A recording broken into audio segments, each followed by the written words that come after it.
Why does change feel like trying to steer a raging river with nothing but a twig? You set a goal, make a plan, fuel yourself with motivation, and for a brief moment, it seems like you're in control. But then, resistance, procrastination, doubt. Old habits creep in like vines reclaiming an abandoned building, and before you know it, you're back where you started, convinced that maybe you just don't have the willpower. But here's the truth: willpower is a myth. The idea that change is purely a battle of discipline is one of the greatest lies we've been sold. And that's what makes Switch, How to Change Things When Change is Hard, so shocking. It rips apart everything we assume about transformation, showing that our struggles have nothing to do with weakness and everything to do with the way our minds are wired. Change isn't hard because people are lazy. It's hard because logic and emotion are constantly at war. Picture this. Inside your brain, there's a tiny, hyper-rational strategist sitting on top of a 10-ton beast. The strategist, the part of you that sets goals, makes plans, and reads self-help books, wants to move forward, be productive, eat healthier, start a business, wake up at 5 a.m. But the beast underneath, it doesn't care about logic. It's driven by cravings, emotions, instincts. It wants comfort, familiarity, the easiest path. And guess who wins when they disagree? If you've ever tried to break a bad habit or start a new routine, you've felt this battle firsthand. You know you should get off the couch, but the pull of one more episode is overwhelming. You know you should finish that project, but suddenly the urge to reorganize your entire desktop feels urgent. It's not that you're incapable of change, it's that you're using the wrong strategy. The real question isn't, how do I force myself to change? It's, how do I make change feel effortless? Because change doesn't happen when the strategist fights harder. It happens when the beast wants to move, when logic and emotion stop pulling in opposite directions, when the path ahead is clear, obvious, easy. That's what we're about to break down. A simple, powerful framework to make even the hardest changes unstoppable, whether you're leading a team, shifting a habit, or trying to reshape your entire life. The battlefield of change isn't in the external world, it's in your mind. And inside that mind, there are two forces locked in a power struggle: the rider and the elephant. One is precise, rational, and calculated. The other is wild, emotional, and stubborn. One reads productivity books, the other doom scrolls at 2 a.m. One says we need to wake up early and hit the gym. The other says, let's just snooze for 5 more minutes. And you already know how that story ends. Most people assume that if change isn't happening, the problem is a lack of knowledge, that the rider just doesn't have the right roadmap. That's why entire industries are built around information overload, endless books, courses, how-to guides. But knowledge isn't the issue. If knowledge were enough, everyone who's ever Googled how to be productive would be running a Fortune 500 company by now. The real issue? The rider isn't in control. He thinks he is. He holds the reins, he makes the plans, he sets the alarms. But if the elephant doesn't want to move, it doesn't matter how sophisticated the rider's strategy is. The elephant decides. Always. And here's where it gets worse. The rider is not just powerless, he's also exhausting himself.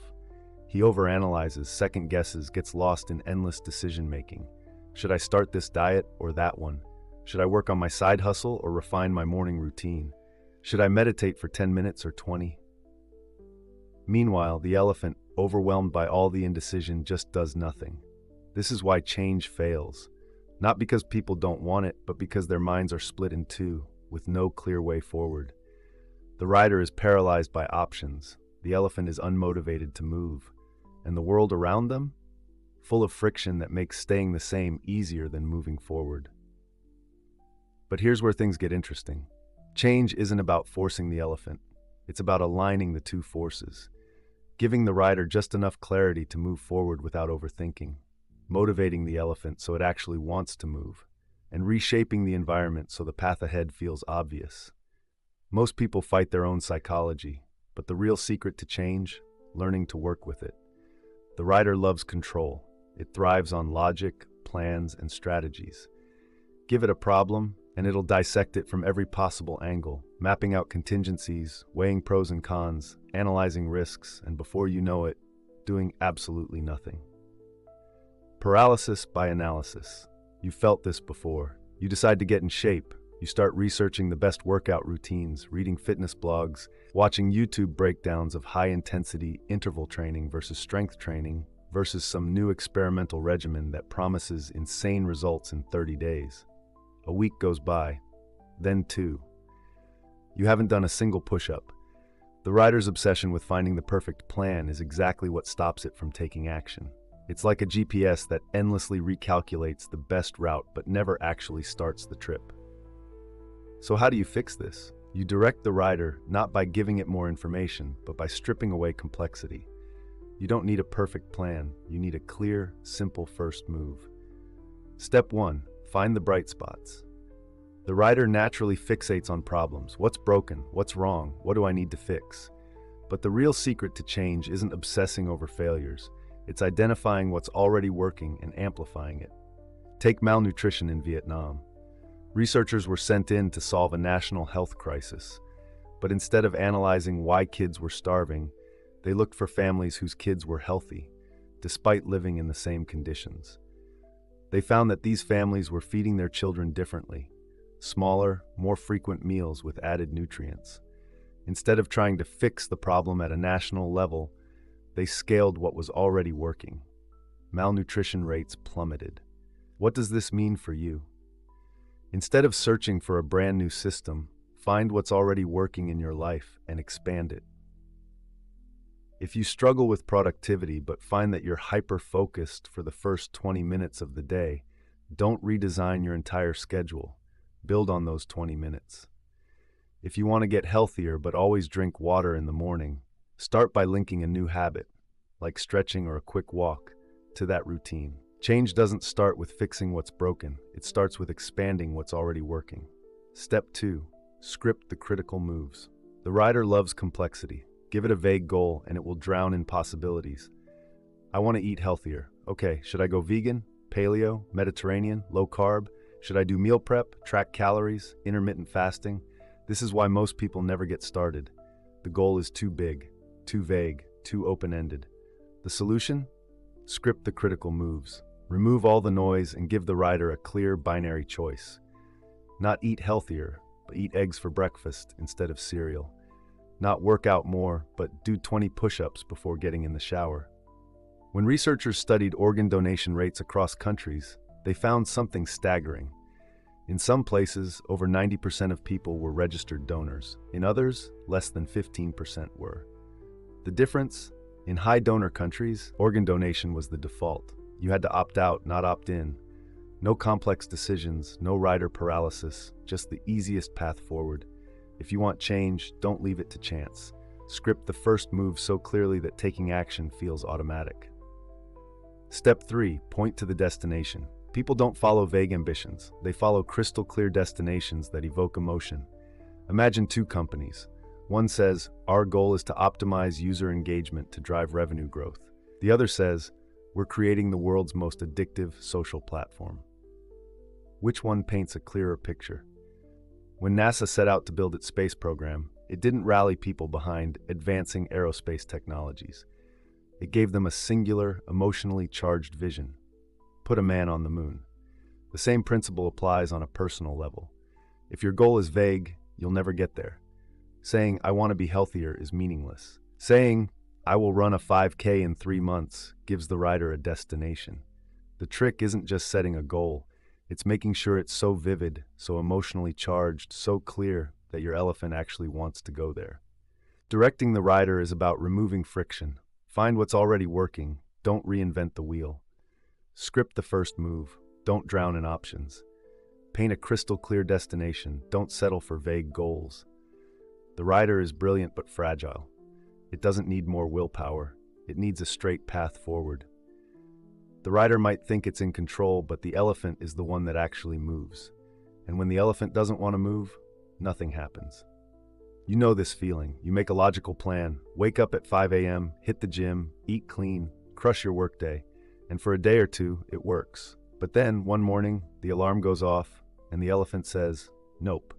It rolls over, hits snooze, and suddenly the plan is dead. Not because it wasn't a good plan, but because logic doesn't drive action. Emotion does. The biggest mistake people make when trying to change, They try to convince the rider instead of motivating the elephant. They think if they just explain it enough, break it down rationally, show the data, change will happen. But the elephant doesn't respond to spreadsheets, it responds to feelings. So how do you get the elephant moving? Step 1, find the feeling.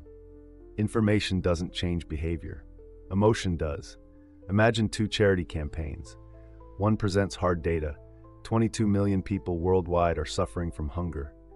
The other tells a personal story. This is Amina. She's 7 years old. Every day she walks 5 miles to find food. Which one makes people donate? The second one. Every time. Because data speaks to the rider, but stories speak to the elephant. This is why people don't quit smoking when they read statistics about lung cancer, but they do when they see someone gasping for air through an oxygen mask. It's why a CEO can spend years trying to improve company culture with PowerPoint slides, but the second an employee bursts into tears in a meeting, the entire leadership team suddenly wakes up. If you want lasting change, logic alone isn't enough. You need a reason that hits you in the gut. Want to lose weight? Don't just track calories. Find a before and after picture that makes you feel something. Want to be more productive?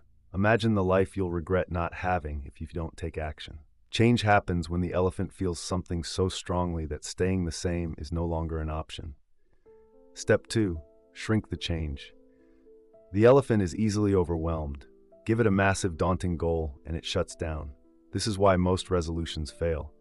I want to read 50 books this year. The elephant takes one look at that and says, no thanks. But what if you said, just read 1 page? That, the elephant can do. And once it starts moving, momentum takes over. Researchers tested this with a loyalty card experiment. 2 groups of people were given a coffee shop rewards card. One group needed 10 stamps for a free coffee. The other group needed 12 stamps, but the first 2 were already filled in. Same number of purchases needed. But guess what? The second group completed their cards 80% faster. Why? Because progress was already underway. It felt attainable. The same applies to any kind of change. If you tell yourself, I need to write a book, you'll procrastinate forever. But if you say, just write 100 words today, suddenly the elephant is willing to play. Make the goal so small, so ridiculously easy, that the elephant thinks, yeah, I can do that. And once it's moving, it keeps moving. Step 3, grow your people. The most powerful force in human psychology, identity. People don't just act based on logic. They act based on who they believe they are. Take 2 people trying to quit smoking. One says, no thanks, I'm trying to quit. The other says, no thanks, I'm not a smoker. Who do you think will succeed?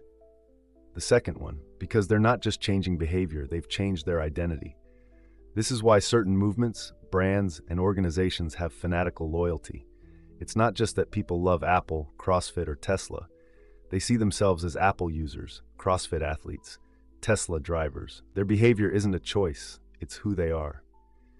If you want lasting change, don't just focus on what to do, focus on who you are becoming. Instead of, I want to eat healthy, say, I am the kind of person who fuels my body with good food.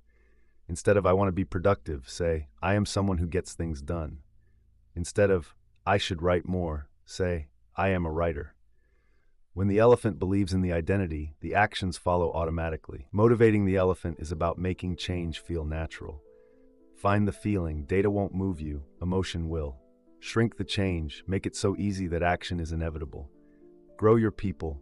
When identity shifts, change sticks. You don't need more willpower. You need a reason to move. Change isn't just about the rider, logic, or the elephant, emotion. It's also about the path they're walking on. Because no matter how determined you are, if the road is rocky, full of obstacles, and leads straight into a swamp, you're not going anywhere. This is where most people fail. They think change is about sheer willpower, about forcing the rider to keep pulling or convincing the elephant to keep moving. But in reality, the most effective way to change behavior isn't to push harder, it's to make the journey effortless. If success feels like a struggle, something's wrong with the path. But if success feels natural, obvious, inevitable, you don't even need motivation. So how do you shape the path? You remove friction, build habits, and use social influence to make the new behavior the easiest choice. Step 1, tweak the environment.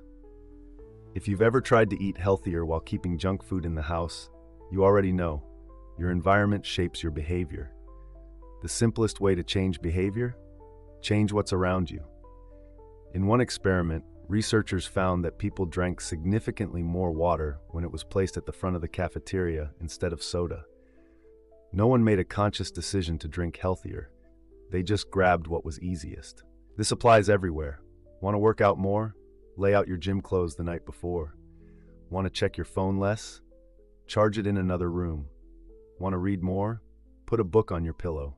People think they lack discipline, but in reality, their environment is rigged against them. Make the right choice effortless, and suddenly, discipline doesn't even matter. Step 2. Build habits. Automation beats willpower. Habits aren't built on willpower. They're built on automation, on removing the need to think at all. Think about how you brush your teeth. You don't debate whether you should do it, how long it should take, or whether you'll have time today. You just do it. No mental energy required. That's the goal of shaping the path. Make the new behavior automatic. The best way to do this? Habit stacking. Instead of trying to build a habit from scratch, attach it to something you already do. After I pour my morning coffee, I will write for 5 minutes. After I brush my teeth, I will do 10 push-ups. After I sit down at my desk, I will put my phone in a drawer. Small actions, chained to existing habits, create an automatic sequence. You're not trying to remember anymore. It just happens. Step 3. Rally the herd. Make the behavior normal.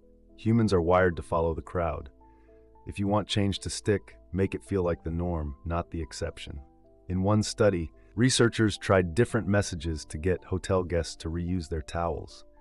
Some signs emphasized saving the environment, others focused on cost savings. But the most effective message? 75% of guests reuse their towels. Why? Because people don't like to be the outlier. If you want to eat healthier, surround yourself with people who prioritize nutrition. If you want to be more productive, hang around high-output people. If you want to build a business, immerse yourself in entrepreneurs who make progress feel normal.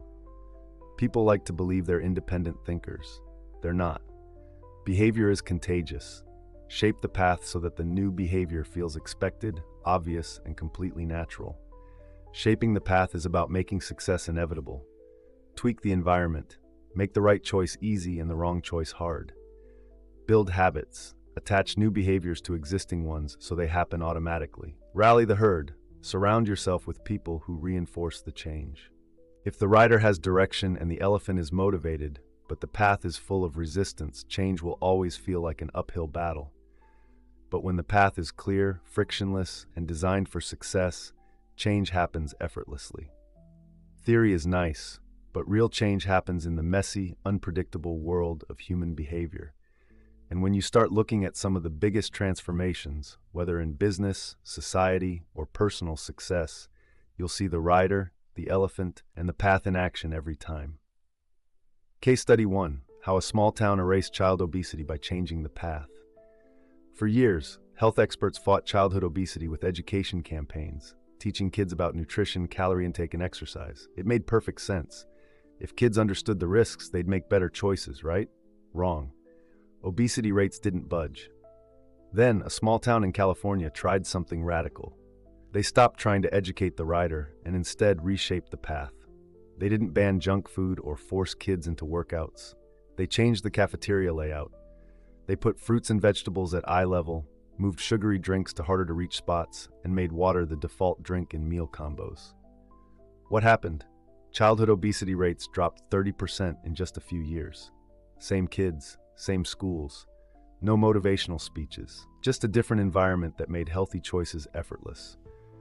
Lesson: if you want lasting change, don't just convince people. Alter the path so the right choice is the easiest choice.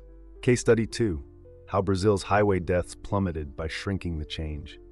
For decades, Brazil had one of the highest traffic fatality rates in the world. Experts tried everything: harsher laws, heavy fines, endless safety campaigns. None of it worked. The elephant didn't care about statistics. Then, a behavioral scientist suggested a different approach. Instead of trying to change all reckless driving behavior at once, start with one small behavior: seatbelt usage. They didn't scare people with crash videos. They simply launched a campaign with one goal: get people to put on a seatbelt before starting the car. The message was simple: click before you drive. A funny thing happened. As seatbelt use became a habit, drivers naturally started being more careful in general. Fatalities dropped 25% in 3 years. Lesson: instead of trying to fix everything at once, shrink the change to something small, winnable, and automatic. Once the elephant starts moving, momentum takes over. Case Study 3. How one phrase transformed customer service at the Ritz-Carlton. Luxury hotels are all about service. But how do you make sure employees, from receptionists to housekeeping, consistently deliver top-tier hospitality? The Ritz-Carlton didn't use thousands of pages of corporate training manuals. They used a simple identity shift. Instead of telling employees what to do, they gave them a new way to see themselves. They introduced a single phrase that changed everything. "We are ladies and gentlemen, serving ladies and gentlemen." That one sentence shifted how employees saw their role. They weren't just staff, they were part of a prestigious culture. Suddenly, excellence wasn't something they had to remember, it was just who they were. The result?